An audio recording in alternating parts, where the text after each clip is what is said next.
lengkap Sulaiman dengan panggilan Kang Sule. Isilah hati kita agar kita tidak tersentuh oleh penyakit apapun. Assalamualaikum warahmatullahi wabarakatuh.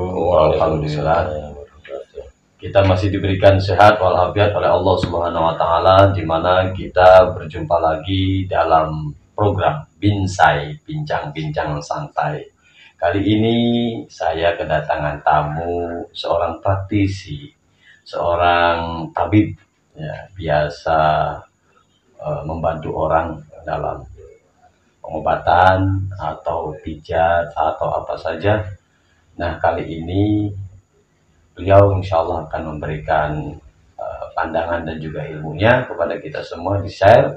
Mudah-mudahan kita semua dapat mengikuti apa yang dipaparkan oleh beliau, Kang Sule atau Ustadz Sulaiman.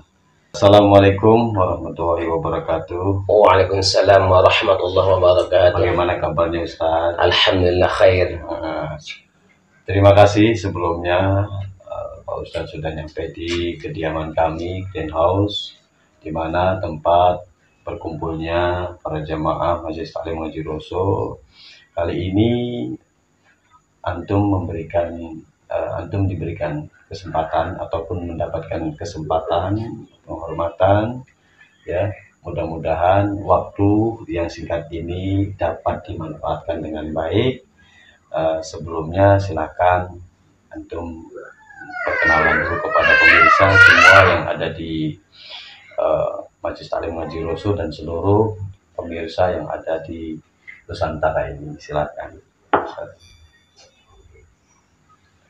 Assalamualaikum warahmatullahi wabarakatuh. Waalaikumsalam warahmatullahi wabarakatuh. Alhamdulillah rabbil alamin, wassalatu wassalamu ala asyrafil anbiya'i wal mursalin wa ala alihi wa sahbihi ajmain, amma ba'du. Alhamdulillah, kita di malam hari ini Allah Subhanahu wa taala masih diberikan kenikmatan yang tiada terhingga, terutama itu nikmat iman serta nikmat Islam, nikmat sehat walafiat serta nikmat taufik dan hidayah.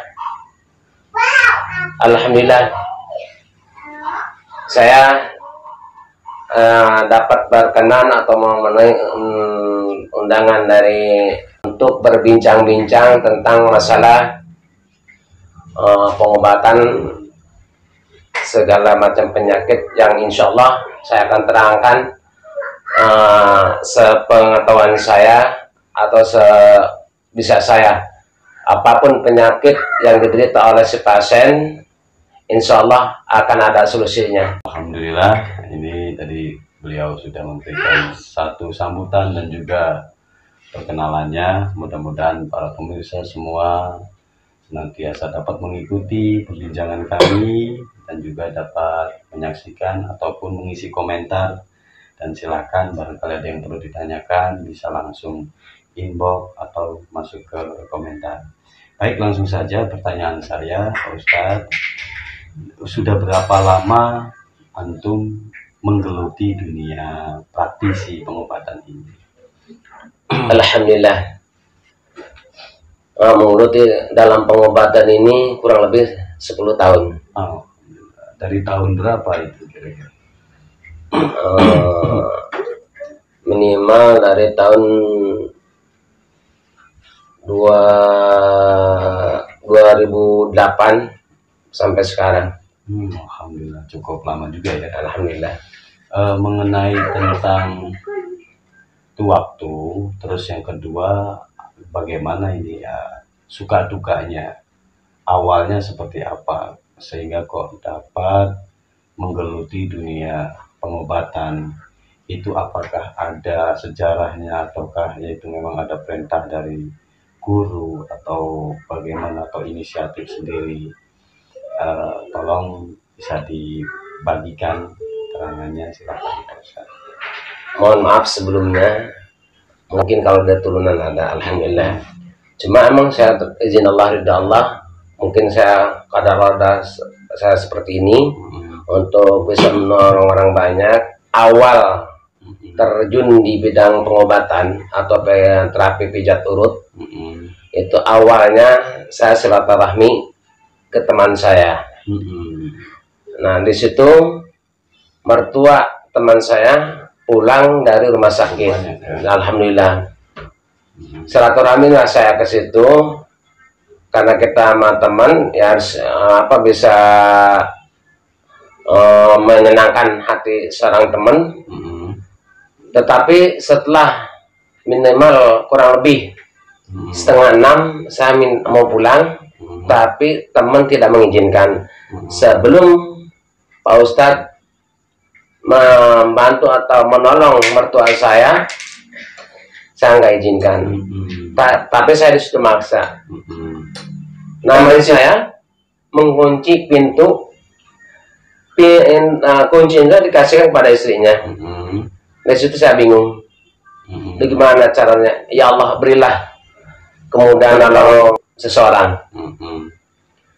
Jawab saya, insya Allah nanti pada maghrib. Nah, setelah maghrib saya zikir biasanya. Alhamdulillah ada bisikan-bisikan yang tertentu, yaitu harus menggunakan minyak. Minyak apa saat itu?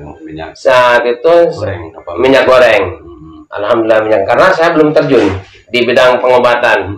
Masih ada ketidakpedean. Iya, ketidakpedean. Alhamdulillah sudah ada kepedean. Tapi di situ saya dengan zikir itu saya gempur dengan istighfar. Tetap segitu ya kan.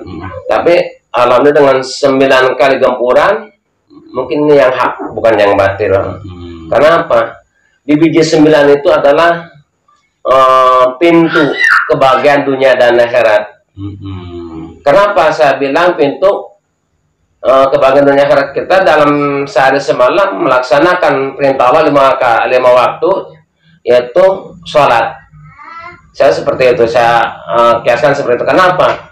Coba kalau kita hitung kalimat tauhid itu dalam sehari semalam itu 9 kali kita harus ucapkan. Kita boleh kurang, harus lebih boleh.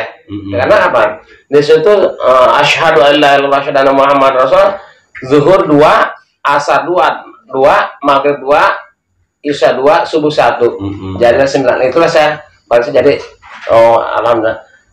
Setelah itu saya turun dari sholat saya mohon kepada teman, tolong saya minta minyak. Nah, teman itu minyak apa? Minyak tanah? Bukan. Masa minyak tanah? Emang mertua kamu mau saya bakar? Gitu. Nah, di situ minta minyak kelapa. Saya bacakan basmalah dengan 9 kali tidak bernapas. Saya tiupkan 3 kali. Alhamdulillah saya praktekkan langsung kepada mertuanya teman saya. Kurang lebih 1,5 jam. Itu apa prosesnya? Diurut, pijit apa diurut ya. Diurut ya. Durasinya berapa? Durasi 1,5 jam. Alhamdulillah dengan izin Allah, dengan seketika mertuanya teman saya itu bangun, langsung bangun. Maksudnya sembuh bangun dari tempat tidur, langsung turun ini jalan langsung. Alhamdulillah minta makan seketika. Itulah yang saya dapat pertama kali saya menggeluti di bidang ini, pengobatan ya.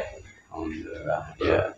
Nah, setelah itu selang berapa tahun itu saat ada keinginan atau dorongan untuk menjadi seorang praktisi, apakah saat itu memang sudah ada niatan setelah mendapatkan bisikan tersebut, terus akhirnya selanjutnya mendapatkan ilham-ilham yang lainnya, atau bagaimana? Alhamdulillah, maaf sebelumnya itu saya nggak ada niatan. Kata saya ke teman saya, tolong tutup tentang masalah ini, jangan sampai terbuka kepada orang lain. Tapi Allah berkehendak lain. Kurang lebih 8 bulan kemudian adalah yang datang minta pertolongan. Anaknya sakitnya ya Allah alam dah. Karena saya untuk mendeteksi penyakit saya belum begitu paham. minta pertolongan. Saya tempo hari, maaf sebelumnya, saya masih diam di lapak besi tukang rongsokan. Saya akui, buat apa saya kalau masalah usaha saya nggak malu, karena yang penting halal bagi saya. Datanglah ke tempat saya dengan memakai motor 2 orang. Assalamualaikum, kata si bapak itu. Saya jawab waalaikumsalam. Kenal Pak Sam? Saya sendiri. Lah dari situ langsung saya dibopong di motor. Di pokoknya saya minta tolong apa sih? Nah di situ di tengah perjalanan saya pusing apa yang saya harus lakukan. Tapi setelah sampai rumah si bapak itu, saya bingung gimana caranya untuk memegang. Ya saya di situ, Pak mohon maaf, ada kamar nggak, saya mau sholat dulu 2 rakaat. Alhamdulillah, yang kedua kalinya pertolongan Allah angkat penyakitnya si pasien itu. Alhamdulillah. Iya. Untuk mendapatkan seperti itu, apakah dengan proses amalan-amalan yang memang tadi sudah disebutkan, ataukah ada proses lain selain daripada wirid gitu, seperti puasa atau memang yang lainnya, pikiran-pikiran khusus gitu, apa ada gitu? Alhamdulillah ada ya. Ada. Oh iya. Dan terus juga apa, ada media lain selain daripada minyak? Alhamdulillah media lain ada, yaitu apa saja yang sudah pernah dilakukan untuk masyarakat ini dalam mengobati, menyembuhkan atau memberikan pelayanan bagi masyarakat itu, apa saja kira-kira Ustaz? Ya, alhamdulillah yang saya pegang saat-saat ini terapi pijat turun, terapi ilahi dengan terapi garang-garang. Itu yang saya geluti. Memang kalau terapi barokah itu saya belum untuk ke si pasien belum coba. Tapi kalau terapi garang-garang serta terapi ilahi, alhamdulillah. Apalagi yang namanya kita terapi pijat turun, emang istilah kalau katakan makan sehari-hari, makanan sehari-hari kita bohong ya. Terlalu menyombongkan diri gitu. Tapi alhamdulillah dengan terapi pijat turun itu, apabila si pasien ada keluhan sakit-sakit itu, tangan saya itu tidak bisa bergerak. Seolah-olah itu di situ ada magnet. Di situ. Kenapa? Karena di dalam pengobatan itu saya mengandalkan itu dengan metode-metode Al-Quran. Allah menurunkan Al-Quran itu hanya dengan obat. Gitu. Makanya dengan obat, gitu ya? obat. Untuk obat terutama yaitu obat hati lah. Gimana caranya kita menawarkan hati, syifal qalbi, yaitu di situ harus kita otomatis isilah hati kita dengan kalimat-kalimat Allah.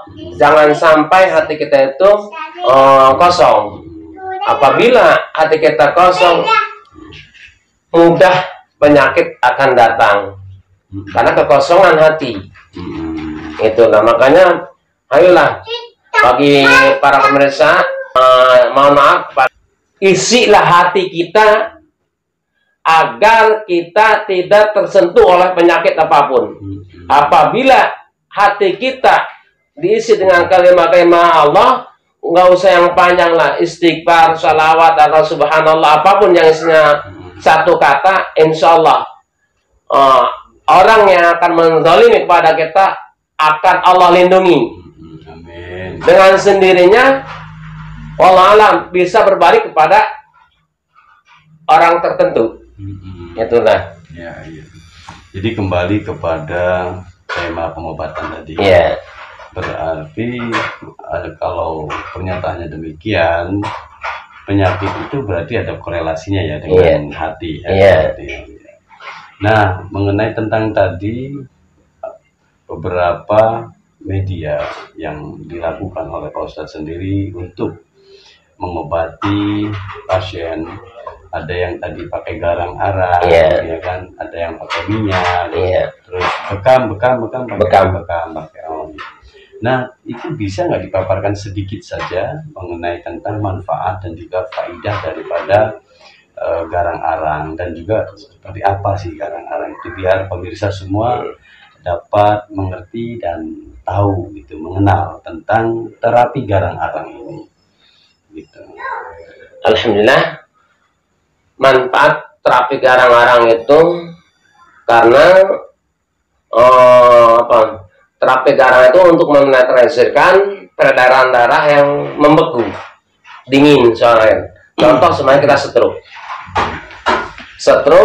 Akibat stroke itu karena satu dari pikiran yang ruwet, kedua kolesterol, darah tinggi, sering emosi, tadi sebelumnya bekas minum-minuman alkohol, tapi dia terlambat bertobat, itu akan terkena. Dengan terapi garang-arang, dengan isinya kaki kita di atas bara arang itu dengan memantrasikan, tapi dengan cara pijit urat tertentu dan tepuk-tepuk, insya Allah akan berjalan terapi garang itu dengan memanaskan peredaran darah yang dingin. Itu kita ambil dua metode aja. Pertama kita ambil di telapak kaki. Insya Allah dengan metode di telapak kaki, insya Allah akan mengalir kepada seluruh tubuh. Dengan yang kedua di telapak tangan. Di telapak tangan. Insya Allah dengan telapak tangan ini pun sama. Kita ambil itu aja. Insya Allah dengan izin Allah dan Allah, penyakit apapun itu pasti akan ada obatnya. Yang penting kita wajib ikhtiar. Jangan cuma ngomong aja mau berobat tapi nggak mau ikhtiar. Allah ngasih kesembuhan. Memang penyakit itu datangnya dari Allah. Allah pun yang menyembuhkan. Tapi penyakit datangnya dari Allah. Allah pun yang tapi tetap kita harus berikhtiar untuk mencari kesembuhan penyakit tersebut. Nah baik, ini yang terakhir. Mungkin ini pertanyaannya tentunya agak sedikit privasi, tapi bolehlah ya untuk kita berbagi kepada pemirsa yang ada di rumah ya, ataupun di seluruh Nusantara. Ini kira-kira ya berapa sih maharnya gitu, kalau misalkan ada yang mau berobat gitu, bagaimana Pak Ustadz, kira-kira berapa sih ininya, tarifnya, bahasa kasarnya mah tarifnya atau maharnya gitu. Itu maaf sebelumnya, itu tergantung. Kalau bagi saya mahar itu nggak ditentukan, seikhlasnya seikhlasnya. Yang penting terkecuali jarak jauh kita harus memakan transportasi dengan harus kita tarik. Dan memang sudah pernah sampai ke Bekasi ya? Sudah sampai ke Bekasi. Sedang alhamdulillah dengan izin Allah, ridha Allah SAW, dengan terapi ruqyah serta terapi pijat, ini alhamdulillah. Waktu tempo hari waktu ke Bekasi, seorang ibu itu kakinya nggak bisa digerakkan. Alhamdulillah setelah diterapi, kakinya saya turunkan dari tempat tidur, ngangkat begini pun alhamdulillah Allah nggak mengizinkan. Tapi setelah diterapi, alhamdulillah dengan izin Allah, ridha Allah SAW, bisa lah dia mengangkat kaki sampai kurang lebih 50%. Alhamdulillah ya. 50%. Nah setelah Anda ambil 50%, kita baringkan ke tempat tidur. Bagaimana caranya supaya dia bisa menggerakkan diri sendiri, tarik terus turunkan dengan cara pelan-pelan. Alhamdulillah setelah itu di situ waktu di tempat tidur minimal kurang lebih 80% teratasi. Nah waktu di Tiga Raksa itu yang saya mengerikan. Ngomong-ngomong yang paling jauh daerah mana ini ceritanya? Yang paling jauh Tiga Raksa. Tiga Raksa. Iya. Yang Bekasi sama Tiga Raksa jauhan. Lebih jauh Bekasi kan? Hampir berbanding. Baik, para pemirsa, dimanapun Anda berada, demikianlah Binsai kali ini. Kita berjumpa dengan seorang praktisi pengobatan ala Nabawi ya, ala Kang Sule sekarang mah, ala Kang Sule. Mudah-mudahan kita semua dapat memilah dan memilih dan cerdas dalam menyimpulkan segala sesuatunya, karena segala sesuatunya memang kita butuh ikhtiar dan juga hasilnya Allah yang menentukan. Demikian dari saya, Ubaid Badruddin. Kurang lebihnya mohon maaf. Bila taufik wal hidayah. Assalamualaikum warahmatullahi wabarakatuh. Waalaikumsalam. Terima kasih ya. Sama-sama. Kami yaitu Sahabat Badruddin yang telah berbincang-bincang Santai. santai untuk menanyakan